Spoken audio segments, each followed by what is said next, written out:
Should be coming.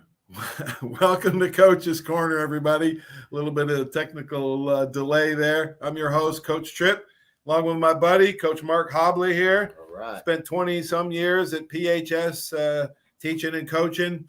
And we have a special guest, Coach Tyler Brooks. Ty, Coach, thanks for making the time to spend with us tonight. Yeah, no problem, man. Coach Abs and Coach McDowell speak very highly of y'all. Well, let's start from the beginning, man. I do with all my guests, and I think it's only appropriate. Talk about where you grew up, your mom and dad, siblings, high school, all that. Yeah, so I grew up actually in Milton, Florida. You guys know it pretty well, about 20 minutes outside of here. When my parents ended up getting divorced when I was about 16, I ended up moving down to South Florida with my dad, New Smyrna Beach High School area. Primarily a basketball guy in high school. Football was really a secondary sport that I rarely played, surprisingly enough. I was always on the road on the weekends with my father. He's huge in the short track auto car racing world. He's huge in that world, like the Five Flag Speedways and all stuff like that. So I was really traveling the road with him. Ended up enlisting active duty in the Air Force after high school because I wasn't much of an athlete. Got stationed at Herbert Field, got lucky to be stationed on the beach, Fort Walton Beach. And then really just was looking for an opportunity to volunteer in the community. The Air Force right now, it's big on being able to give back to the communities that the bases are located in. So I reached out to one of the guys I knew I worked out with on base who was coaching at Fort Walton Beach. He's a retired mechanic. His name's Toby Merez. He was able to get me on at Fort Walton Beach High School my first year. I was 19 years old. I was the assistant freshman wide receiver coach. I was basically the yes guy. Every time somebody needs something, yes, coach, I'll fix that. Yes, coach, I'll handle this kid. I loved it, man. I loved every second of it. As soon as I got out there, I knew it was something really special. I didn't know it was what I was going to end up doing full time and probably for the rest of my life. But I knew I had a calling for it. Ended up working my way up to the running backs coach and receivers coach over there. And then we were okay. We weren't really successful there. We didn't really have the kids or the correct people in the coaches staff to get the thing rolling, which I wish we would have.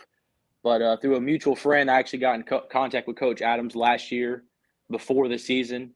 We sat down. I sat down with him and Kerry McDowell, and I was very blessed that they let me handle the wide receiver room, which both of y'all know is probably the most talented room in the state of Florida at the moment. So after there, it's been history, man. It's been history. Last year, we were able to get 10 games. Got knocked out in the second round of the playoffs, unfortunately, but we're on the revenge tour this year. We're coming for the state championship. Yeah, I had an old coach one time tell me, just don't screw it up. You got good players, just don't screw it up. You just got to keep playing, man. Stay healthy and keep playing. Hey, thank you for your service, number one. Yeah, no problem. It's been really fun, man. Balancing 2 deployments, coaching full time, and finishing my degree. It's been a whirlwind, but I wouldn't change it for the world. How many years now have you been in the service? I'll hit 7, and then I separate here in August, but I'll hit 7 right when I separate. What do you want to do next, Coach? I'm actually going to be up here at the school full time starting in August. Oh, great. Oh, that's congratulations. Good for you. Yeah, appreciate it. That's awesome. So you studied management and marketing at the University of Arizona. Talk about that experience. I did. So when I got to Fort Walton Beach and I was volunteering, I asked what was needed to be a full-time coach on staff. And they said, really, you can coach, but to teach, if you want to teach, you're going to have a degree. And then so that's what started it. And then once I got the bug and the coaching bug, I'm fortunate. I know a bunch of guys coaching in college, a bunch of graduate assistants, a bunch of former military guys that are graduate assistants at the college level. And they all kept telling me, man, like, hey, if you don't have a degree, you're not going to come up here. So I took that as a kick in the butt, and I was like, hey, I better get started. So I kept working at it. On my first deployment, I was able to knock out 7 classes overseas just because when I wasn't working, I had nothing to do. I mean, obviously, in the middle of the desert with a Wi-Fi puck. So I started knocking out discussion posts and exams, and I actually graduated November of this past year. So I was able to do that, and luckily enough, just like they said, it worked out. As soon as the job opened up here, I had the degree ready, and I had Coach Adams' blessing, and I was able to get the job. Yeah, that's a good example for the kids to learn, man. You know, you don't have to go always the traditional way. You know, your service is a noble thing for this country. It takes a lot of courage. It takes a lot of courage to do that. I like to use Pat Tillman as an example of somebody with uncommon valor to do something like that. All right, so you're in your second year. Let's talk about some of your players. Kobe Howard, when we watch him, he's kind of like a man among boys out there. Oh yeah, He's really recovered from his injury. Talk a little bit about your wideouts. Obviously, everyone knows Kobe Howard. I call him the superstar of the room. I think he's up to about 27 Division I offers, something crazy, man. What's funny, though, is people see what's on the field, but people do not see the work that kid puts in off the field. I mean, it's unreal. He'll train with his dad. He'll train with a personal trainer. He'll come up here and train with me. During the summer, we're trying to get about 100 catches on the jugs machine every single day, just trying to get his hands right. His biggest thing was he wanted to catch the ball more aggressively. So everybody knows about him. We got Javion Showers. Showers really had a big year last year with Kobe being out on the sideline. Everybody found out who he was. And we're going to have a few guys that are going to have to step up. Obviously, we lost Jabril Rawls to FSU. That was a big one. And then we had Joe Jeffcoat. But I really think the hidden guy of the group this year is going to be Jake Chambers at tight end. He's a huge baseball kid, huge body. He's got some of the strongest hands I've ever seen, not even catching a football, but he can just palm anything. And he's going to be big in the run game and big in the play action game, what we're going to try to incorporate this year. Oh, good. I want to talk a little bit about that. You guys always spread the field and thrown it around, and then Matt switched and adapted, and that's what you have to do. You have to adapt or die. So you guys are doing it, and you really want to adapt your system around the talent of your guys. And if you got a great all-state tight end, why not use them? I always thought as a safety myself on defense, it was hard for the safeties and linebackers to pick up tight ends, in the mix, in the box. So it's always good to have another weapon. Exactly. Let's talk about 7-on-7. Are you guys getting into some more 7-on-7s this summer? Yeah, we just got back. We played at the South Alabama 7-on-7. We lost in the championship game. We did really well. I think we went 7-1 the entire tournament. Went undefeated in pool play. We ended up losing. We beat every team until we got to the championship game. I think it was Niceville. We lost, I think, by 2 points maybe, but still battled. Obviously, Kobe was there. We were missing Showers. He's on an unofficial visit to Army, which hurts my soul being an Air Force guy. But I'm gonna prove it no matter what I can. Really just trying to incorporate CJ out of the backfield big. I mean, when you have a guy like CJ Nettles who rushes for 25 touchdowns, you got to use him. And that's Coach Adams' biggest thing is we want to throw the ball. We want to get kids open in space, but we got to give that kid the ball. He's special. He's huge. How big is he now? How much is he weighing? He's huge, man. He'll bulking up. I don't know what his exact weight is, but when coaches see him, they let the height fool him sometimes. Yeah. But as soon as he walks in the room and they see how he runs, he doesn't run like he's a small guy. Hobbs got a question for you, Coach. Hey, Coach, congratulations on that runner-up in the tournament. We know you guys were 7-1. Who are some of the other teams that you saw throw it around a little bit that we might can expect, some good things? Obviously, Niceville's one of them. And could you talk a little bit about their quarterback? I think he's a local product. Nino, is he a transfer in from IGM? Yeah, I think he actually started out here at PHS. Yes, sir. As a ninth grader, and then he's really talented. He went down there to IMG Academy, and then he's at Niceville. Niceville's always got some dudes. Everybody knows that. They reload really well, so we don't have no issue playing a tough game against them. Gulf Breeze was out there, I believe. We didn't see them at pool play or the playoff, so I can't really attest to what they're doing now. They have a new coach, and as far really it was a bunch of local Alabama teams that we saw. Really, I was actually surprised because last year we saw a lot of teams that we play there, but this year it was just the Gulf Breeze and the Niceville that we ended up seeing. I know we ended up playing Montgomery Catholic in the semifinal, and they were tough. They were a real tough team, but we were able to get that one. Coach, I know you got a desire for learning. It's obvious. When I coached, I was always trying to learn different stuff from great coaches in the past. The history is right there on how to win. Who do you learn from, maybe just in the wide receiver position, but who do you respect? There's so many guys. I went into a coaches clinic, a Glazier clinic, and I met Ron Dugans last offseason, the receiver coach at Florida State. He was with Miami, and everybody knows he was with the Bengals for a long time. And I went up to him. I'm like, hey, man, I'm not trying to get a job because, so many people just try to go up to him and get jobs at these things. But I was like, I'm not trying to get a job. I did not play no college football. I just want some help. I just want some help to grow. I want to make sure I got a room full of 3 guys that will play D1 football. I just want to be better. And so I've really connected with him in the off season. He gave me his personal cell phone number. He sent me some drill tapes. We've really gotten a really good friendship. So he's one of the guys. Coach Adams, he knows a lot about everything on offense. He's the most humble guy I know because he'll act like he hasn't done anything in the world, but he knows an offense better than probably anybody I've ever met. Mm-hmm. Yeah, he does. It was a great. I coached 8 years with Coach Adams. What a great coach and a great person.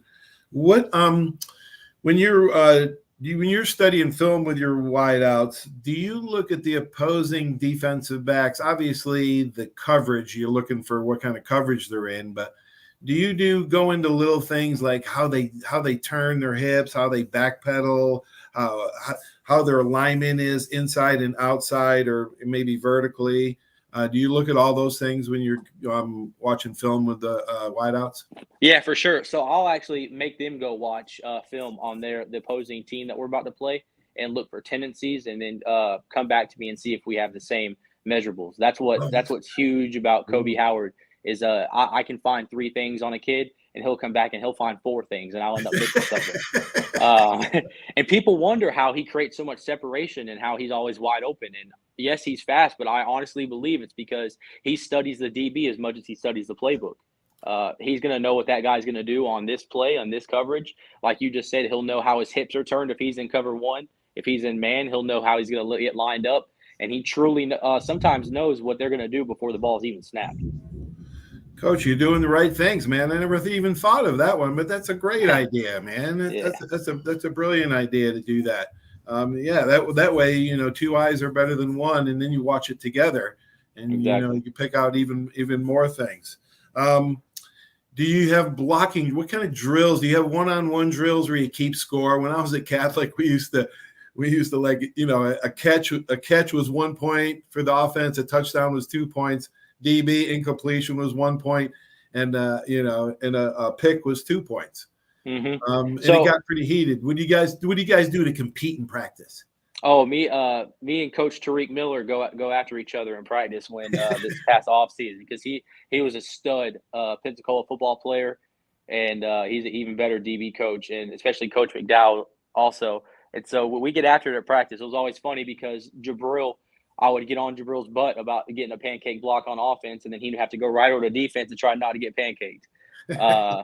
So we go after each other in practice. And then I really encourage, especially last year when we started running the football a lot more and being really successful running the football, really I just wanted them to see how successful blocking can be. I'll find drill tapes of where maybe we took a play off from blocking, and it could have been, instead of a 40-yard run for CJ, it could have been a 60-yard touchdown run. And then I'll find some plays where, like last year when we played Gulf Breeze going down the sideline, Jabril took off full speed and was able to hit a defender right at the 40-yard line and give CJ about a 2-yard crease up the sideline for a huge run. So I'll find plays like that where if you actually just give the extra effort, sometimes it's going to pay off, not in your stat column, but for the teams. Good point. The intangibles, that was important for me as a defensive secondary coach to teach properly the techniques to take on a block and how to avoid a block, because a wide receiver block, like you said, will spring the long plays, and defensive backs, if they play it correctly, they can stop the long plays, which is critical in a high school game or any football game, really. Exactly. All right, let's talk about the tough schedule you guys got. Those boys better be ready. They better be a little confident, because it doesn't get easy from the start. At Navarre, Scambia, the 1st of September, and then you play Fairhope and the undefeated team from Georgia. Yeah, we got some good ones on there. I'm really excited. Last year, I don't think anybody knew how good we were going to be, maybe including us, and then we found out. So we really wanted this year, I think Coach Adams wanted to battle test us early. So when we get to those big-time playoff games down the road, we've seen really good talent, really good competition, and we know how to react to it. Navarre's going to be a good one. That away game at Escambia, everybody's calling the game of the year. It's going to be a good one. I wish I was home, but hey, you got to do what you got to do. And then Fairhope is always a good team. And I believe we got Prince Avenue from Georgia, and heck, they're in the state championship in Georgia for their division almost every other year. I think their head coach, Vandegrift, he's sent a few guys to college. I know his son is one of the starting quarterbacks at Georgia right now. Oh, wow. Yeah. Hey, your quarterback, Ryan Huff, what a blessing it is to get him. That kid's already getting a ton of offers as well. Tall, big arm, great attitude. It's good to be a Catholic for the next 2 years because he's a real deal. It's great to be a Catholic. I called Huff our Christmas present because Aiden Bird was leaving, and we were trying to look for the future, look around in the building for the future, and then Huff showed up, and it was a blessing in disguise. So he's a great kid, man. It's tough to replace a kid like Aiden Bird with the way he threw the ball, but same size really, and Huff can spin the ball a lot better than most kids I've seen. He can just spin it, and it was funny. His first day here in actual summer workouts, he was the first time where I saw where he threw it ahead of Kobe Howard, but it wasn't because he threw it wrong. It's just Kobe Howard wasn't ready for him, and he wasn't running fast enough. So it was a good wake-up moment for him, knowing that he had a quarterback just like Aiden Bird that was going to spin it to him. Coach, I'm a Bama guy. Hobbs, who's your favorite? Now that I took him to Tuscaloosa, I'm trying to get him to be a Bama guy. Yeah. Florida State still his heart. Yeah. All right. 24 SEC schedule. Texas and Oklahoma join the SEC to make that conference even stronger if that's possible. All 14 conference teams are going to either play Texas or Oklahoma in 2024, with the headliner being Bama hosting Georgia. It's welcome. There's going to be no more East-West divisions. In the 8-game conference schedule, you're going to have to play a Power 5 major or a major independent at least once. Progressive. We're That's awesome. What do you think? I know you're an Air Force guy, right?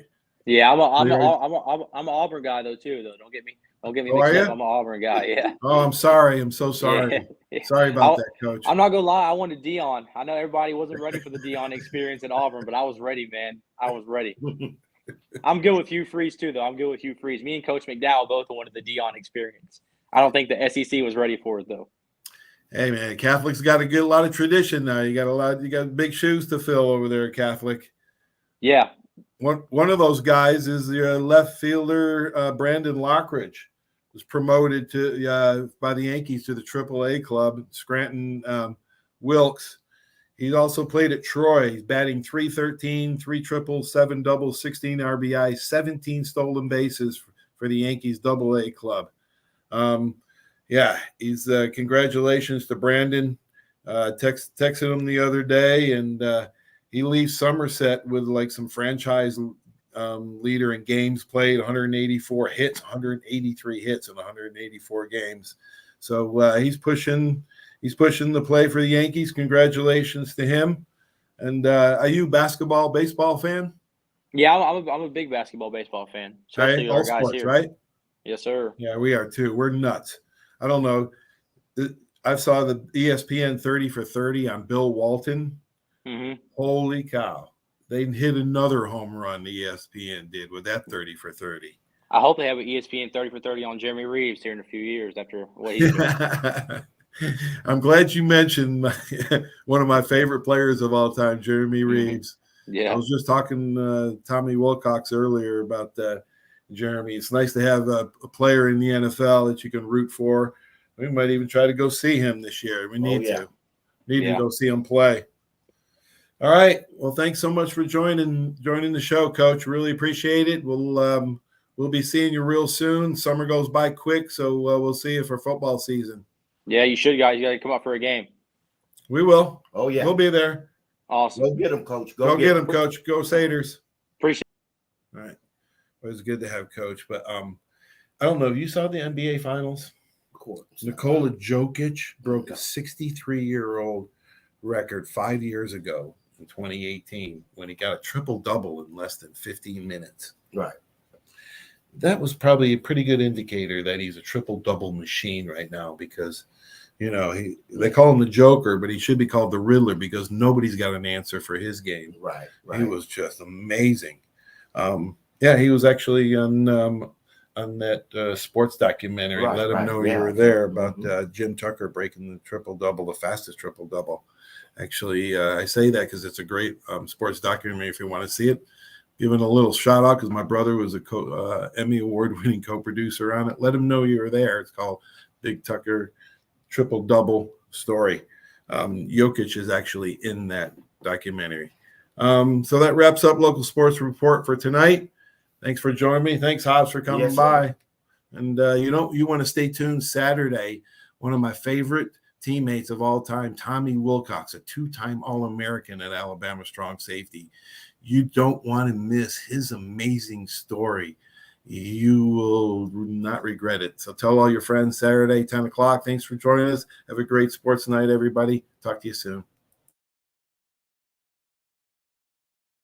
There's a reason why Hill Kelly in Pensacola is the #1 selling Chrysler, Dodge, Jeep, Ram dealer between Jacksonville and New Orleans. While other dealers have taken advantage of a competitive market with higher prices, Hill Kelly has discounted prices to the lowest of the year. And Hill Kelly in Pensacola won't surprise you with excessive charges beyond the selling price. Come see why people from Milton, Pace, Foley, Bay Minette, Daphne, Gulf Shores, Mobile, and beyond are driving to Hill Kelly in Pensacola to buy their next new Chrysler, Dodge, Jeep, or Ram. At Hill Kelly, the bottom line price and your satisfaction are what really matter. So before you sign, check the bottom line and make the trip to Hill Kelly in Pensacola to see what true local ownership can do for you. At Hill Kelly Chrysler, Dodge, Jeep, Ram, Highway 29 in Car City, Pensacola. Or shop online 24/7 at hillkellydodge.com. When it comes to bottom line pricing, nobody beats a Hill Kelly deal. Nobody.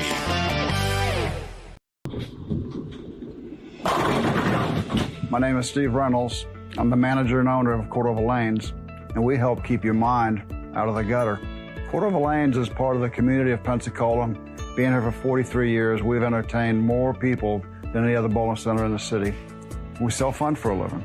Cordova Lanes is located at 2111 Airport Boulevard in Pensacola, behind Cordova Mall. Come on out and see us at Cordova Lanes Bowling Center. Are you riding around in a filthy vehicle? Dirty car no more. Visit Ronnie's Car Wash today to get it shining in no time. They have 3 convenient locations with another coming soon. The unlimited monthly wash packages start as low as $14.95 per month with free vacuums, multi-purpose spray, and towels. Visit them in Gulf Breeze, Navarre, Fort Walton, and soon Crestview. Don't wait, wash today. Be sure to see Ronnie's Car Wash on Facebook to see the latest specials and discounts. You'll be riding and shining in no time. Over 30 years, you have seen the orange Beck signs all over the Gulf Coast listing a property for sale or lease. Beck Partners is your trusted advisor in commercial real estate, property management, commercial and personal insurance. Senior Vice President David Valletto has been with Beck Partners since 1989. Take advantage of his wealth of knowledge by calling him today at 982-7352, 982-7352. Extensive experience in all aspects of leasing, sales, management, and site selection will make sure your expectations are exceeded.